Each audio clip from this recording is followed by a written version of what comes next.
1. A Stranger in Wood End. On Saturday the 31st of October 1964, a man arrived in the village.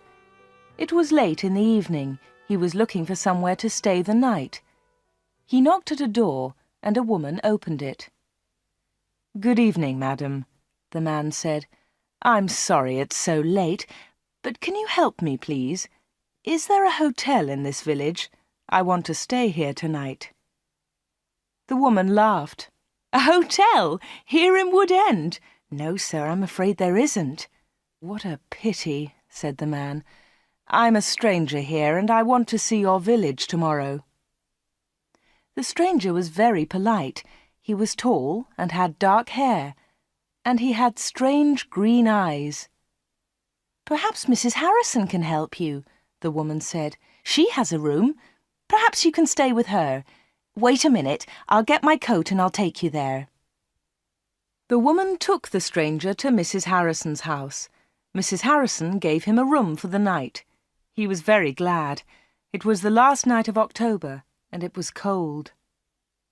The next day was Sunday. The man looked round the village.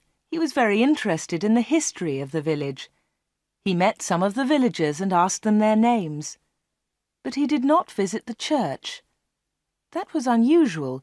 The church in Wood End was the most beautiful building in the village. But the stranger was not interested in it. He did not go to church that night with all the villagers. It was the first Sunday evening of November. When the villagers came out of the church, the man had gone. They had all liked him. The ladies had thought he was very good-looking. A few weeks later he came back. It was the first Sunday in December. The villagers were coming out of church. It was cold and dark. "Hello," he said. "I'm back again. It's nice to see you all once more." His next words surprised everyone. "Perhaps you can help me," he said. "I'm looking for a house. I want to buy a house here." "Here?" someone said. "But why here? There's no work in Wood End for a young man. All the young people leave the village. They find work in Lydney, the nearest town." "I'll get a job somewhere," the stranger said. "Perhaps in Lydney." Then one of the villagers told him about old Mr. Smith's house. Mr. Smith had died in the summer. His house was empty. It was for sale. The house was on the corner of Main Street and Church Lane. "I'll ask about the house tomorrow," said the young man. "Perhaps I'll be lucky. Goodbye. I'll see you soon." The villagers watched him leave. They all saw his car. It was very big and luxurious. He looked rich. A few days later, Mr. Smith's house was sold, and in the middle of December the young stranger arrived. He moved into the house and worked very hard. He fixed the roof, he repaired broken windows, he painted and decorated. He changed the whole house. But there was a big surprise for the villagers.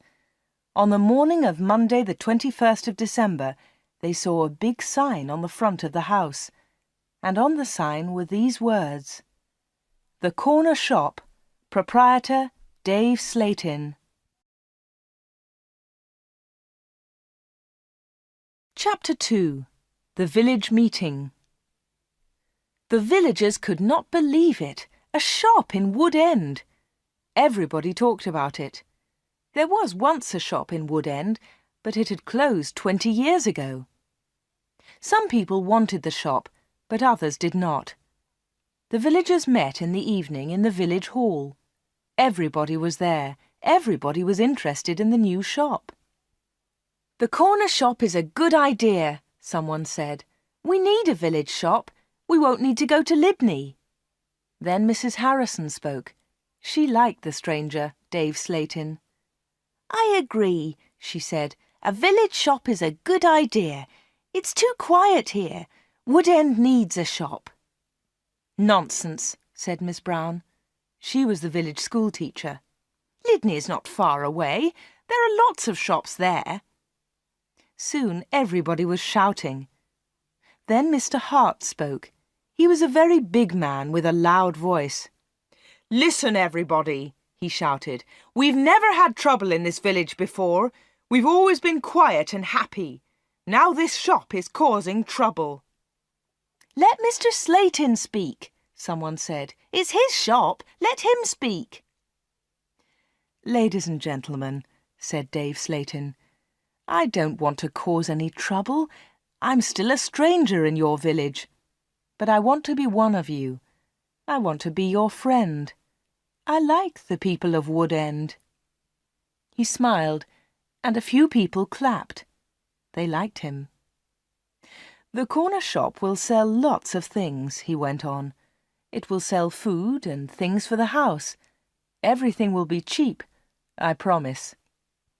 Everybody was listening carefully. "And I have another idea," he continued. "I'll sell village products." "What do you mean by village products?" asked Miss Brown. "I'll tell you, Miss Brown," he said. "I know that you make beautiful bread and cakes." Miss Brown smiled. Yes, she did make bread and cakes. Everyone knew that. "And you, Mr. Hart, I've seen your flowers. You grow beautiful flowers." Now Mr. Hart smiled. Yes, his flowers were beautiful. Everyone knew about them. "And Mr. Everett makes pots," someone said. "And Mrs. Davis makes dolls," said another voice. "And I do paintings of the village," said old Miss Lucy Gray. "Yes," said Dave, "you can all do something.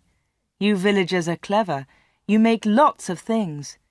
We can sell them to the tourists. In the summer, Wood End can make a lot of money." "But what about the money?" said Mr. Hart. "How will you pay us?" "That's a good question," said Dave. "And here's the answer. You'll bring your things to me, and I'll sell them for you. I'll keep some of the profit. You'll have the rest." "What a good idea," said Miss Brown. "Yes, I agree," said Mr. Hart. All the villagers agreed. Everyone in the village was happy with Dave Slatin's plan. The corner shop opened on Monday, the 4th of January, 1965. Soon the shop was busy, and Dave needed an assistant. The new assistant in the corner shop was Anna. She started work in late January.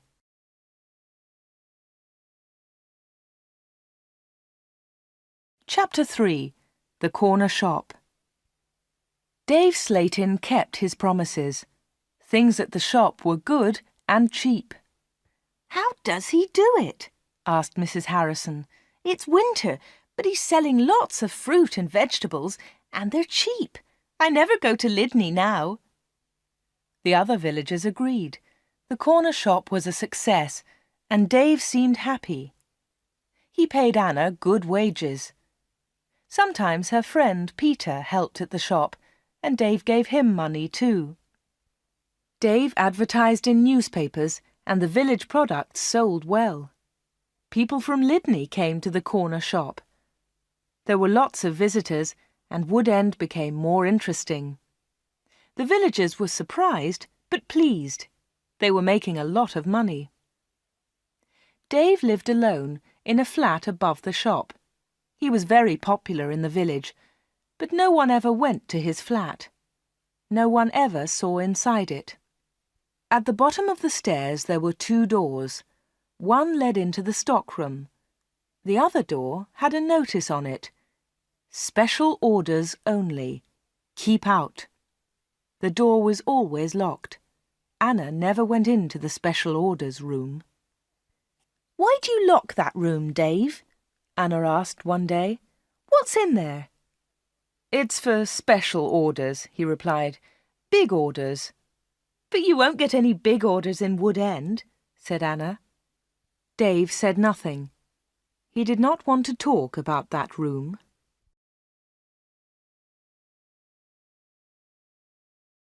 Chapter 4.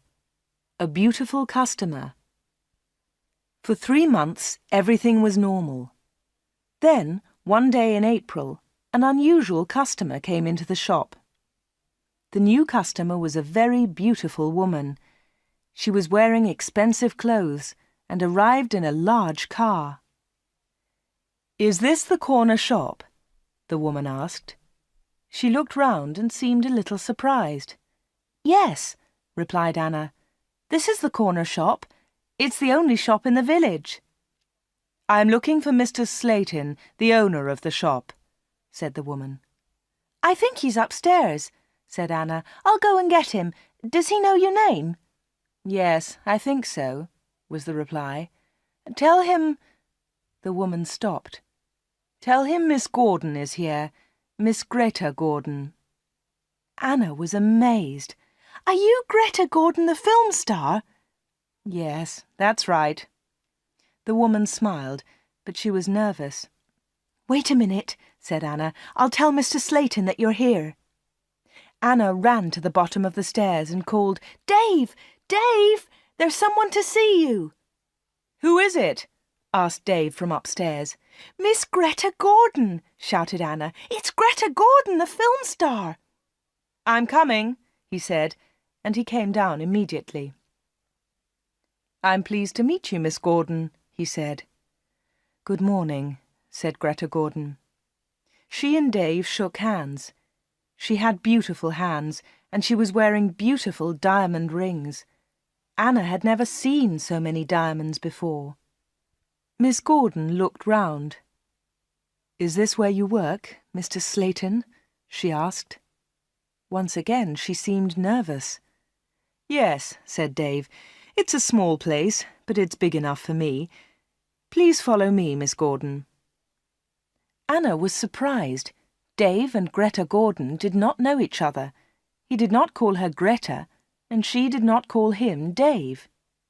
He seemed to be in a hurry, and she seemed to be frightened. Anna watched them. Dave and Greta Gordon went to the back of the shop and into the special orders room. Greta Gordon was a special order customer. Anna thought that was very strange. She wanted to tell someone about Greta Gordon. Anna loved films. She wanted to tell Peter about the film star, but she had to stay in the shop. 10 minutes later, Greta Gordon came out of the special orders room. Dave went straight upstairs, and Greta Gordon came to the front of the shop. The film star looked terrible. She was pale. She was crying. Her eyes were red with tears. "What's wrong?" asked Anna. "Can I help you, Miss Gordon?" "No, thanks. I'm all right," said Greta Gordon. "Do you want to sit down?" said Anna.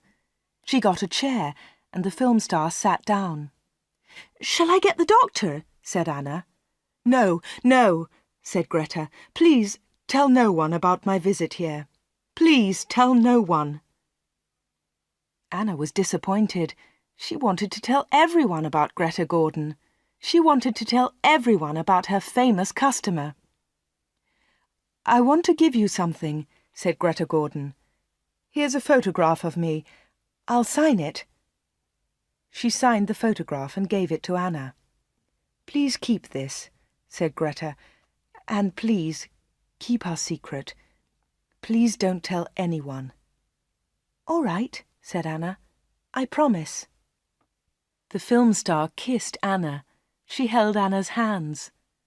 What a beautiful woman, thought Anna, and what beautiful hands. Then Anna noticed something. The diamond rings were gone.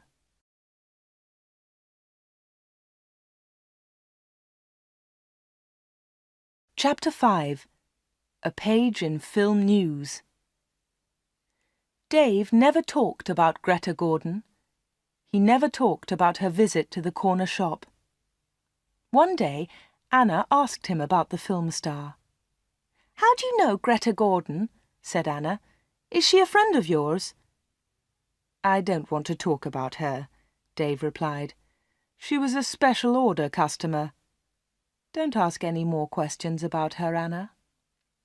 So Anna did not ask any more questions. She did not ask about Greta Gordon's special order, and she did not ask about the rings. Anna kept her promise. She never told anyone about the film star. Soon it was spring. Anna and Dave were busy. Mr. Hart brought lots of flowers to the corner shop, and Anna sold them to the tourists. There were lots of tourists that year. In May, Peter asked Anna to marry him. She said yes. They became engaged. They planned to get married in the following year. Now they needed money, so they worked hard and they saved. They were very much in love. On Saturdays, Peter played football or cricket, and Anna often went to the cinema in Lydney. He enjoyed sports, and she loved watching films. One day, Anna was reading Film News. This was a magazine about film stars. She turned the pages. There was a picture of Greta Gordon. Anna was pleased. What a surprise! Beautiful Woman was going to be a big film, and now Greta Gordon had the star part. Anna wanted to tell Peter about Greta, but she kept her promise. She did not tell anyone. But she did show Film News to Dave Slatin. "Look, Dave," she said, "here's a story about Greta Gordon. Isn't it great? She's got the big part in Beautiful Woman." Dave looked at the magazine. "Greta Gordon will star in Beautiful Woman." The star of Beautiful Woman was Joanna Lee, but Miss Lee has broken her arm. "I don't know what happened," said Miss Lee. "I was in my bedroom. I slipped and fell." Greta Gordon will now be the star of Beautiful Woman. "I'm so lucky," Greta told us yesterday. "I've always wanted the part. I can't believe it."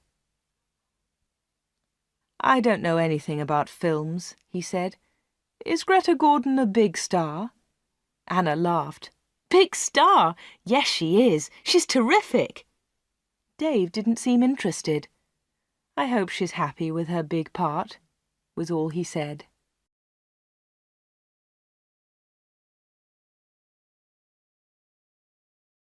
Chapter 6. A Quick Kiss. Summer tourists were arriving in Wood End. The weather was beautiful and the shop was doing well. But Anna was not very happy. She often thought about Greta Gordon's visit. Why had she come to see Dave? What had happened to the diamond rings on her fingers? There was another problem. Anna loved Peter and she was going to marry him. But she liked Dave too. Dave was older, but she liked him. All the women liked him. But Anna was very close to him all day. In the daytime, Anna was with Dave. In the evening, she was with Peter. Anna was living two lives. One life was with Dave, the other life with Peter. Then one Friday, Dave surprised Anna. "What are you doing tomorrow?" he asked her. "Would you like to spend the day with me? We can go anywhere you like. We can go in my car." "I'm sorry, Dave," said Anna, "but Peter wouldn't like it." "Don't be silly," said Dave. "We won't go far. I'll close the shop at lunchtime, and we can go to Lydney." Anna wanted to go with Dave, but she was worried about Peter. "Don't worry about Peter," said Dave. "He's always busy on Saturday." Anna thought for a moment. "All right," she said. "You take me to the best cinema and to the best restaurant. Then I'll come with you." "Of course," laughed Dave. "Anything you want, Anna." So the next afternoon, Dave and Anna went together to Lydney. They had a good time. Dave bought Anna a new, expensive dress. Then they went to a cinema and afterwards to a restaurant. Peter played cricket that Saturday. He never knew about Anna's day with Dave. He was playing in another village and returned to Wood End very late. Dave and Anna were also very late. Dave stopped his car near the corner shop. The night was warm. "Thanks, Dave," said Anna. "It was a lovely day." "I enjoyed it too," said Dave. He put his arm round her shoulders and kissed her. It was a quick kiss, but for Anna, it was wonderful.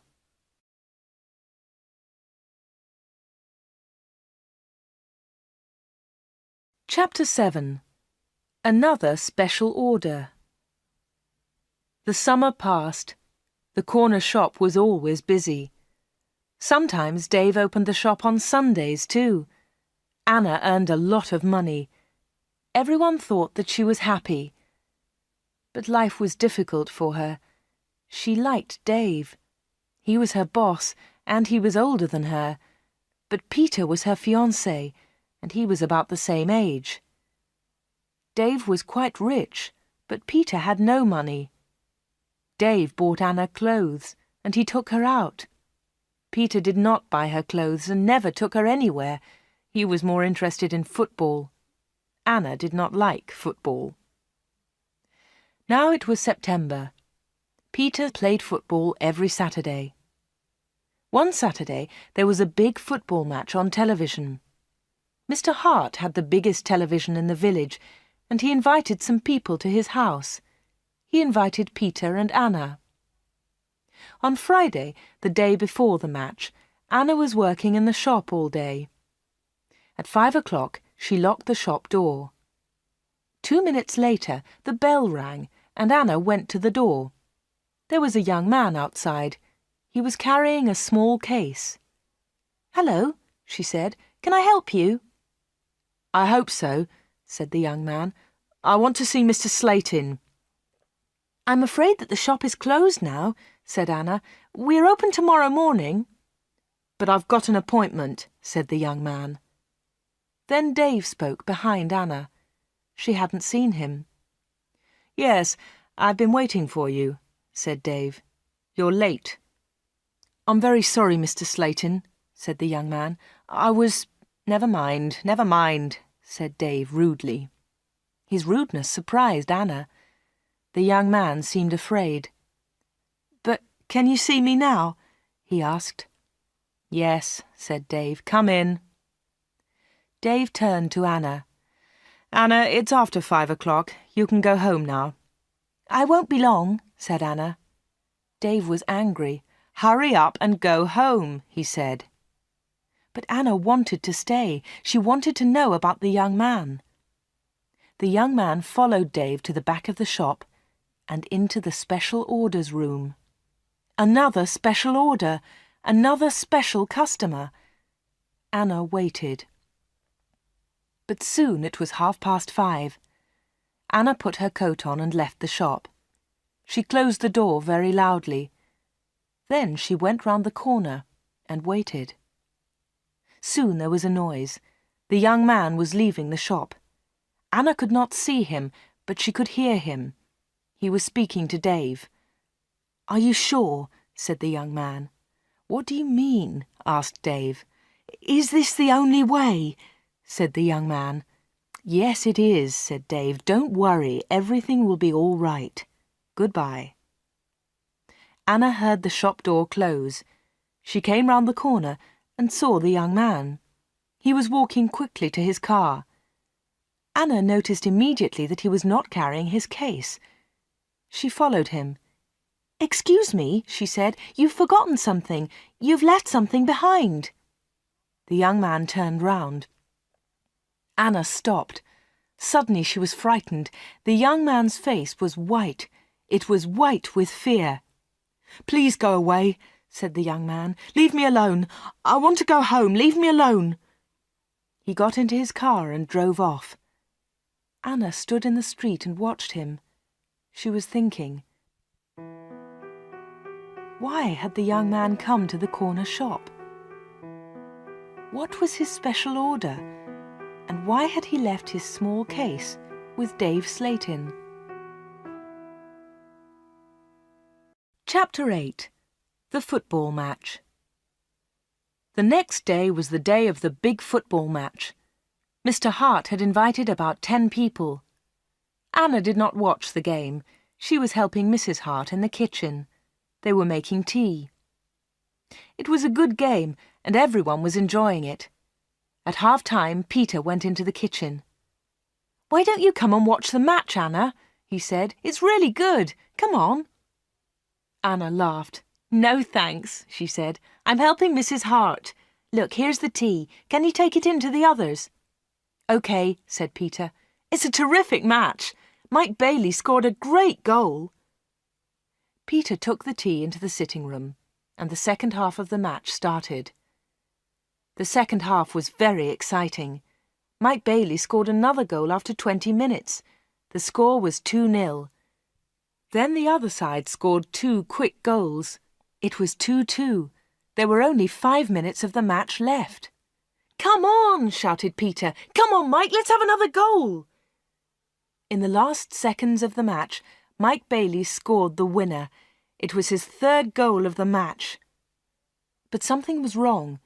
The other team's goalkeeper was injured. Bailey had been very near the goalkeeper, and he had kicked the ball very hard.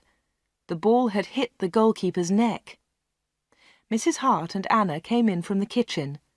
"What's happened?" said Anna. "What's wrong?" "It's Brian Thomas, the goalkeeper," said Peter. "He's injured." It was serious. The goalkeeper had broken his neck.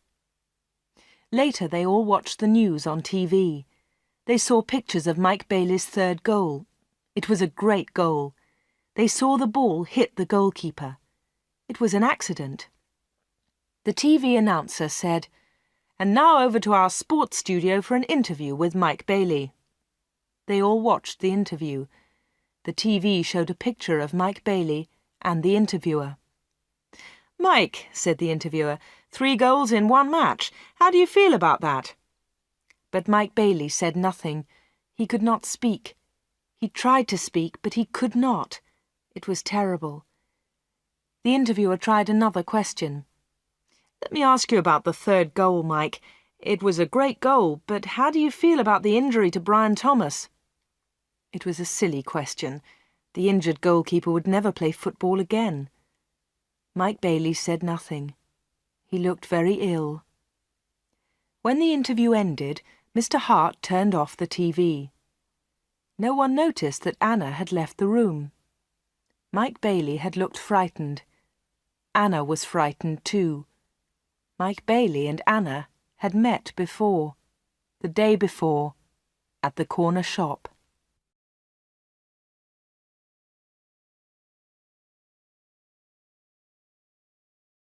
Chapter 9. A Secret Weekend. Anna did not know what to do. She was only 17, but sometimes she felt much older.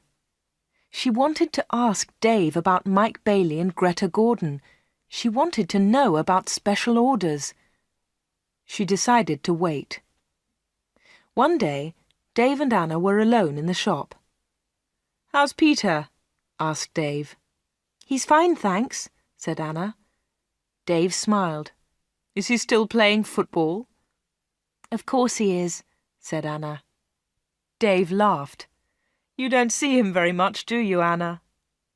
"I see him 3 or 4 times a week," said Anna. "What about weekends?" Dave asked.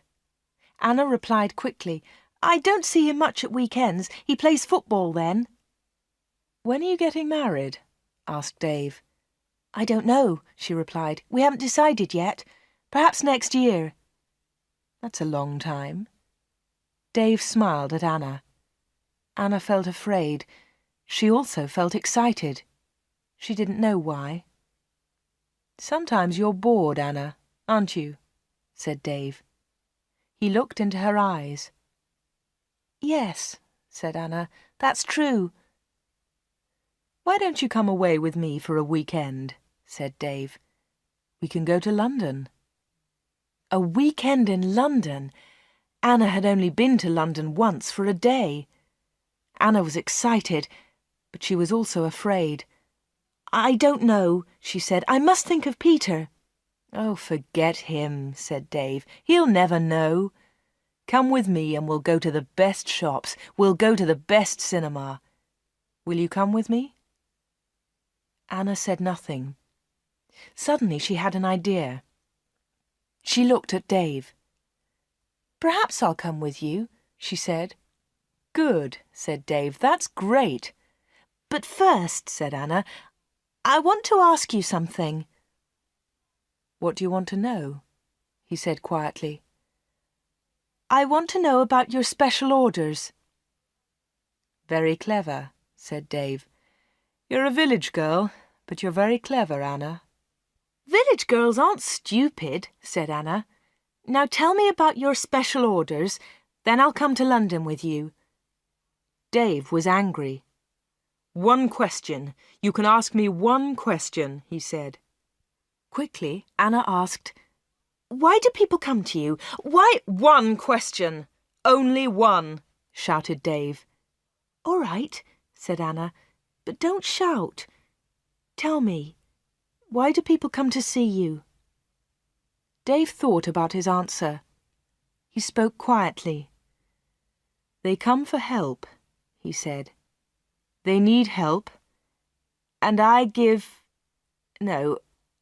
sell help to them. That's all. Anna didn't understand. What sort of help? She asked. One question, shouted Dave. I've answered your question. Anna said no more. She and Dave had made an agreement. Anna had asked her question. Dave had answered it. Dave had invited Anna to London for the weekend, and Anna went with him.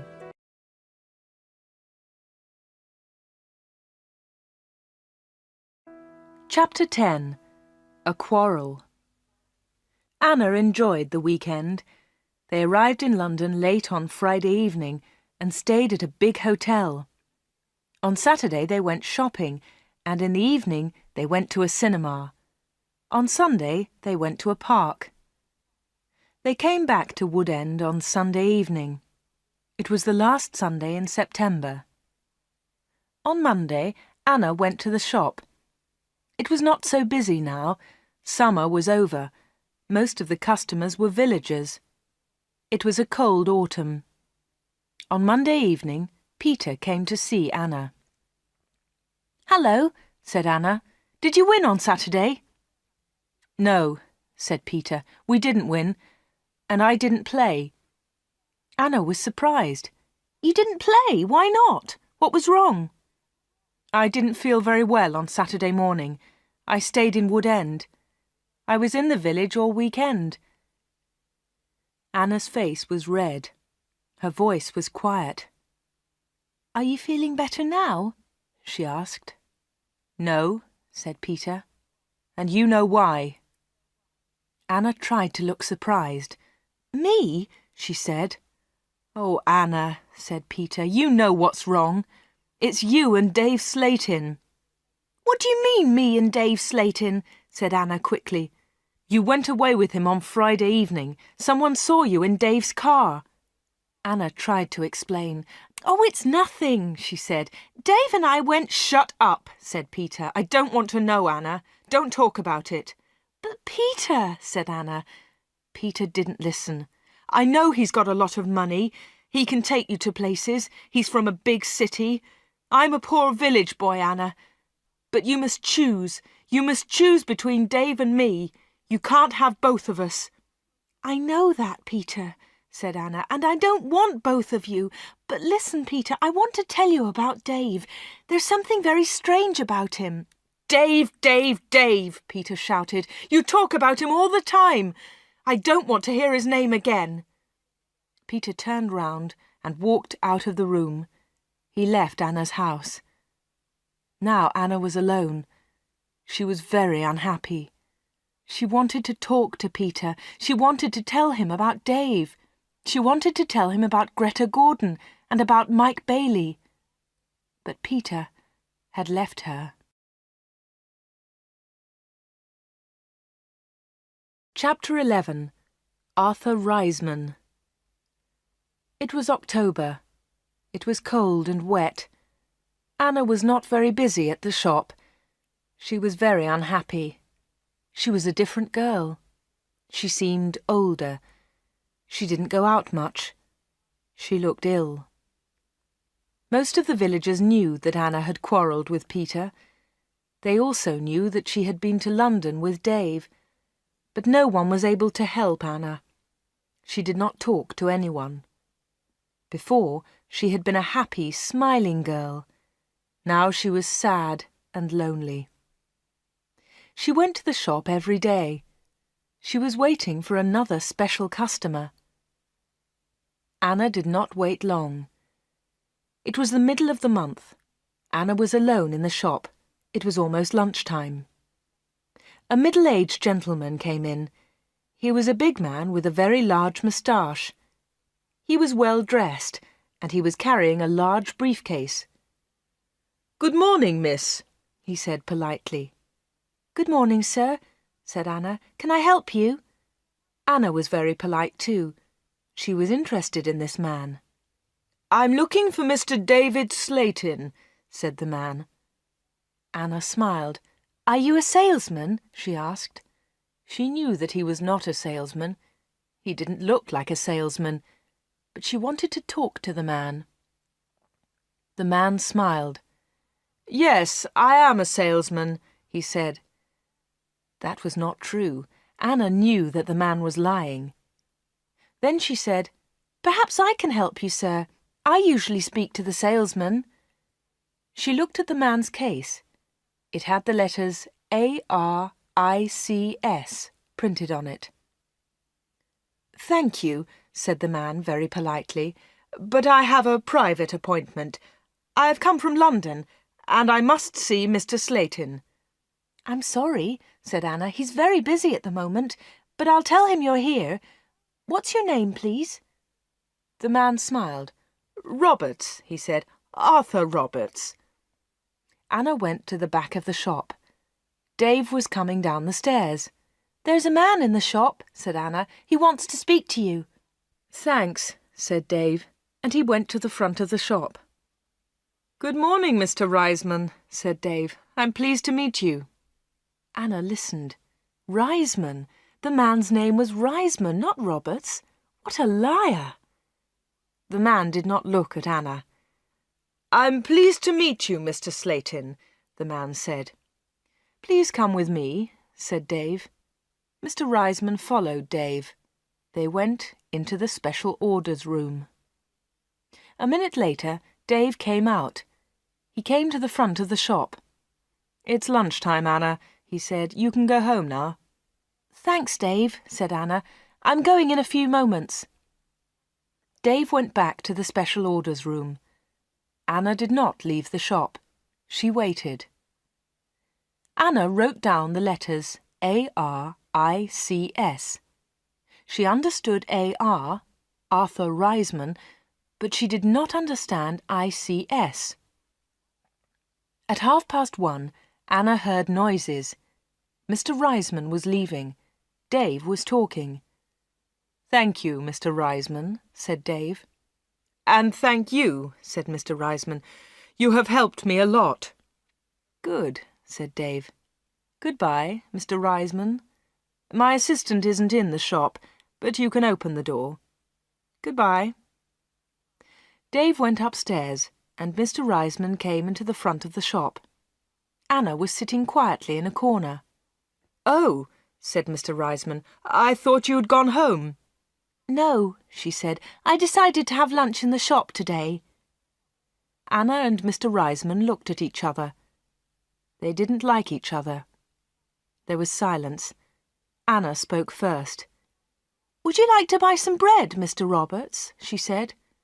"Riseman, my name is Riseman," said the man. Anna smiled. "I'm so sorry," she said. "Would you like to buy some homemade bread, Mr. Riseman?" "It looks delicious," said Mr. Riseman. He was very polite again. "Yes, I'll take some, please. My wife will love it." "Here you are," said Anna. She put the bread in a bag. Then she said, "You can put it in your briefcase." "My briefcase?" said Mr. Riseman. "I haven't got a briefcase." "I think you've forgotten it," she said.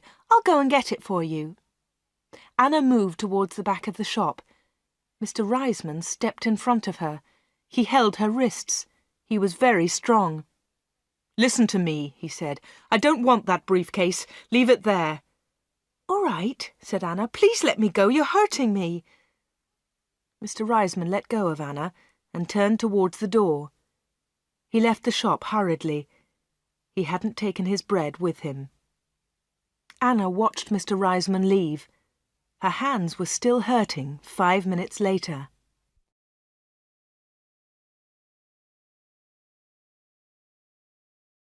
Chapter 12. Anna waits for news.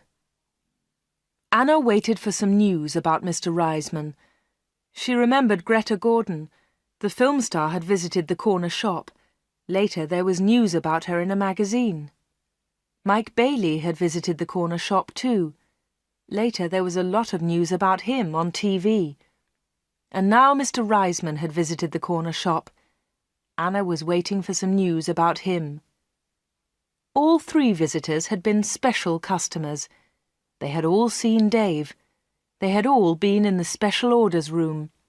And they had all left something with Dave. Greta Gordon had left her diamond rings. Mike Bailey had left his case. Mr. Riseman had left his briefcase. Anna wanted to find out more about the 3 special customers. She thought about Mr. Riseman. His case had the letters ARICS on it.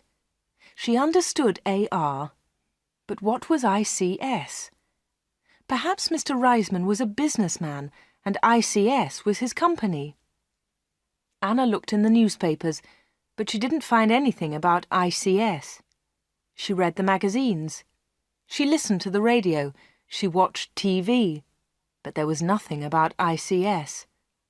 Anna heard nothing. She saw nothing. Then she had an idea.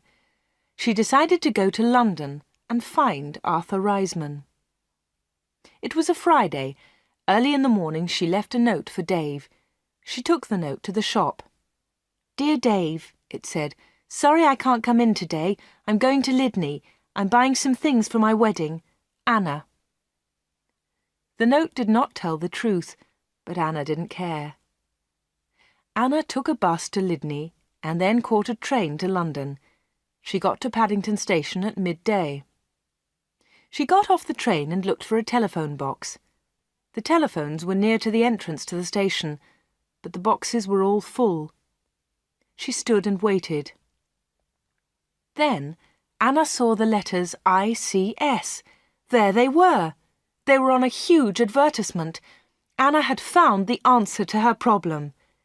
International Computer Services, ICS. Perhaps that was Mr. Riseman's company. Soon one of the phone boxes was empty.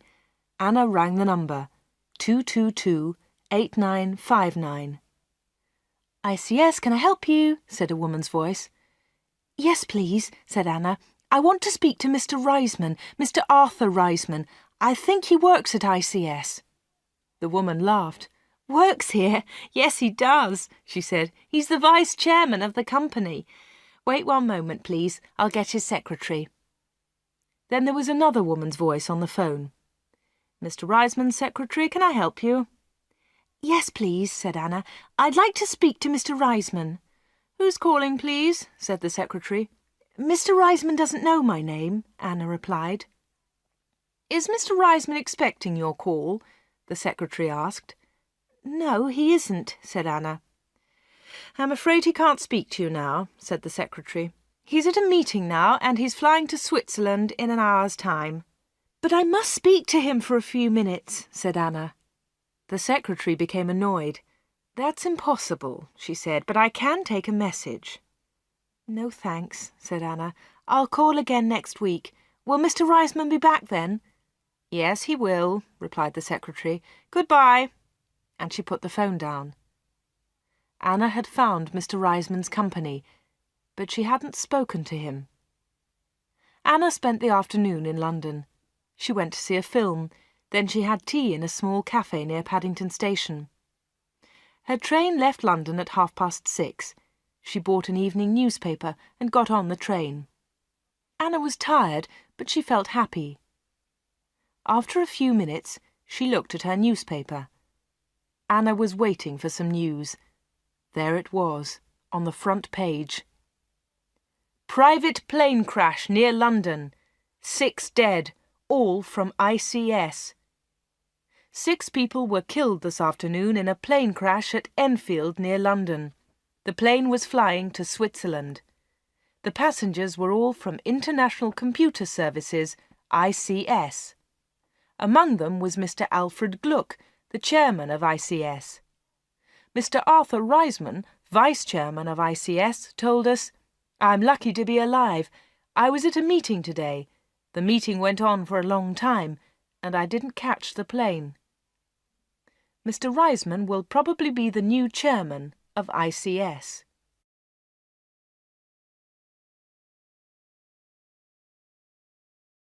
Chapter 13. The Special Orders Room. Anna got home about 10 o'clock. She turned on the radio and listened to the news. The chairman of ICS was dead, and Mr. Riseman was the new chairman. Anna didn't sleep that night. She was thinking about Dave Slatin and the special orders. What were they? What was Dave Slatin doing in that room? On Saturday morning she went to the shop. Dave said nothing to her. He was angry because Anna had not worked on Friday. He didn't ask about her day off, and Anna didn't tell him about it. At 11 o'clock, Dave left the shop. He got in his car and drove off. Anna was alone. This was her chance. She went to the back of the shop and turned the handle of the locked door. But the special orders room was not locked. Dave had forgotten to lock it.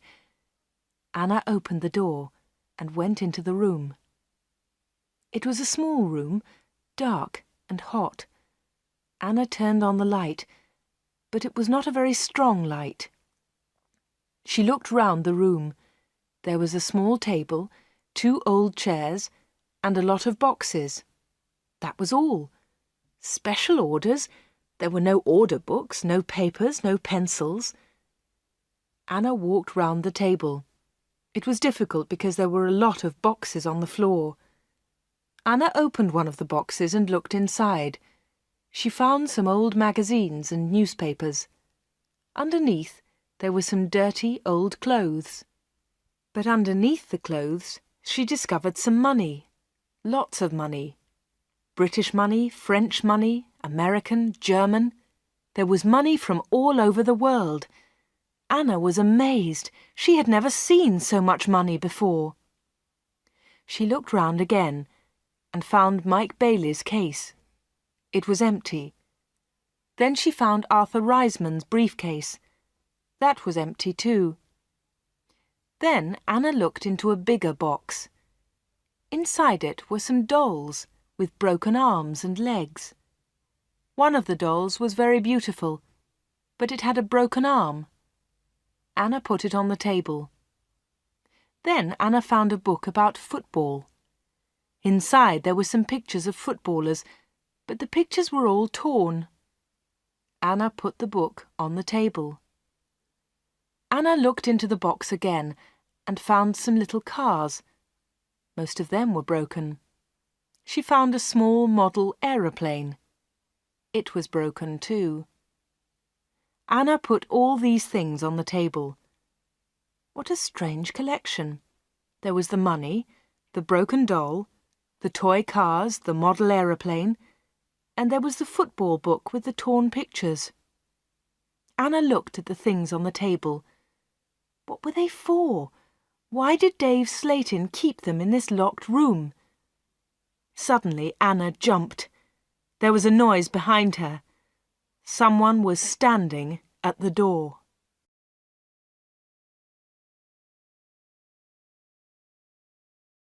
Chapter 14.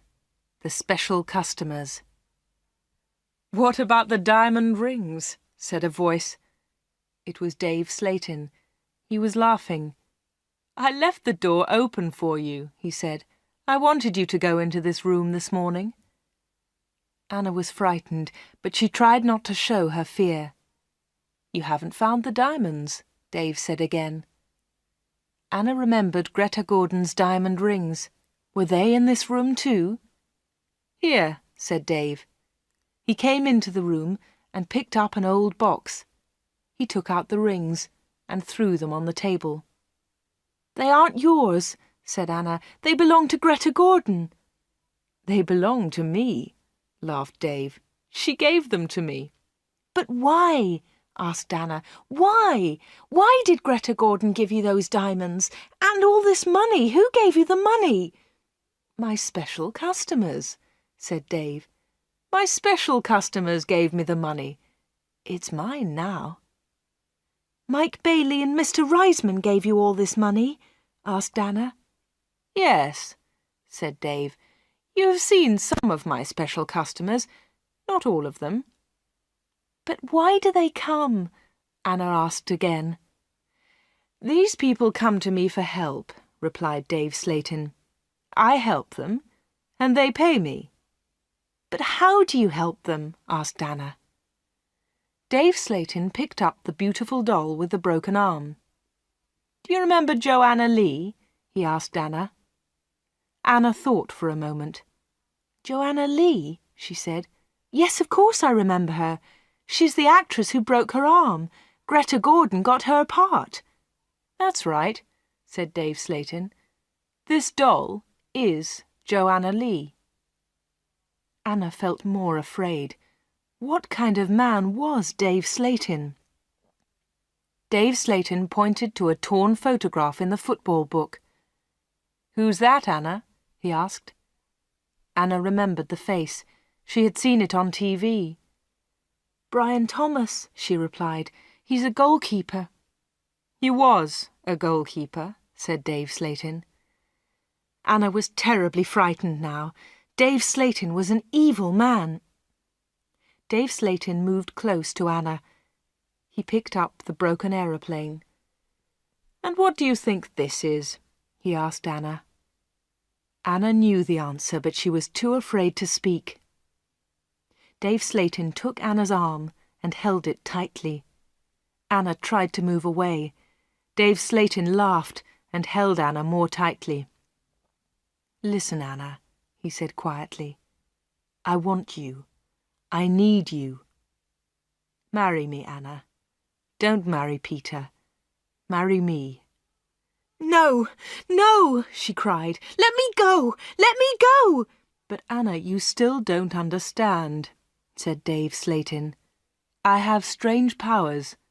I can give you everything you want." He looked into Anna's eyes.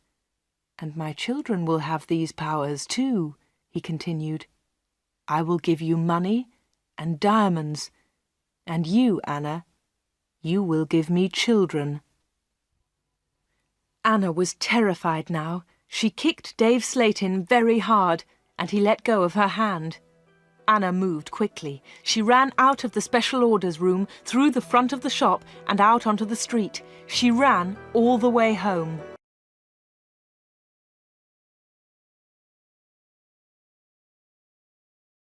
Chapter 15. The 31st of October.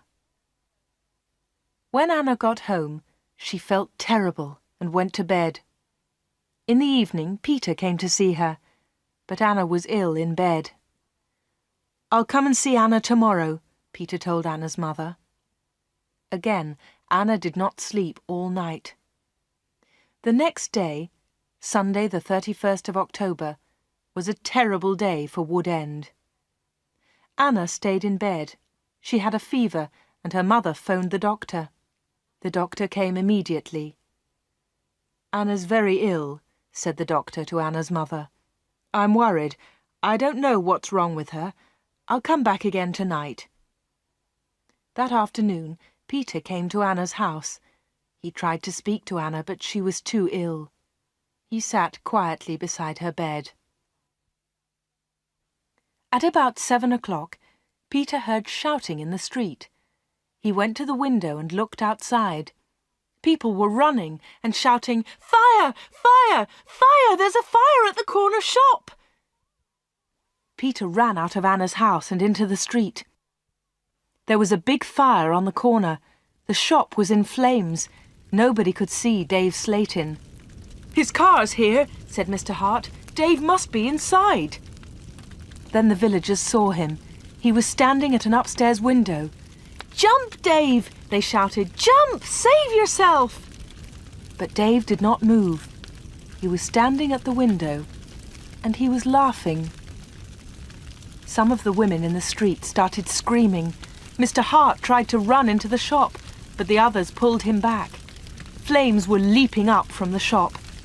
The flames reached Dave Slatin. The villagers saw that he was still laughing. That was the last time they saw him. The flames hid him completely. No one was able to save him, and no one ever saw him again. Peter went back to Anna's house.